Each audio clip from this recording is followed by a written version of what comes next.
নিজের fashion sense দিয়ে বরাবরই ভক্তদের মাঝে মুগ্ধতা ছড়ান জাতীয় চলচ্চিত্র পুরস্কারপ্রাপ্ত অভিনেত্রী রুনা খান।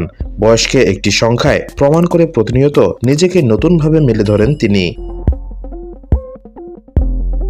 প্রায় 2 দশকের ক্যারিয়ারে অসংখ্য নাটক সিনেমায় কাজ করে নিজের অভিনয় শৈলী দেখিয়ে কুড়িয়েছেন প্রশংসাও।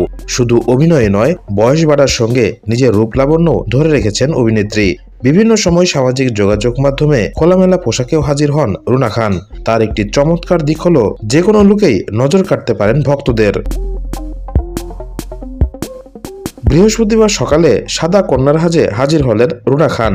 একটি ফ্যাশন কোম্পানির প্রচারণায় কভার মডেল হয়েছেন তিনি। ফেসবুকে প্রকাশ করেছেন ফটোশুটের একাধিক ছবি, যেখানে সাদা গাউনে খোলামেলা রূপেই দেখা মিলেছে অভিনেত্রীর। হালকা গহনার সঙ্গে অভিনেত্রীর মেকআপ ভক্তদের হৃদয়েও যেন ঝড় তুলেছে। বর্তমানে রুনার বয়স 40-এর কোঠায়। এই বয়সে এসেও আবেদনময়ী তিনি। সম্প্রতি এক সাক্ষাৎকারে অভিনেত্রী বলেছেন 80 বছর বয়সেও মডেলিং করতে চান তিনি। রুনা বলেন, আমার কাছে আসলে সৌন্দর্যের প্রতীক আমার মা, এছাড়াও শর্মিলা আন্টি, দিলারা জামান, তারা। যদি বেঁচে থাকি, সুস্থ থাকি তাদের বয়স পর্যন্ত, তাহলে ওনাদের মতো হতে চাই। তারা 80 বছর বয়সে গিয়েও অভিনেত্রী হিসেবে কাজ করেন কিংবা আই স্টুডের কাভার মডেল হতে পারেন।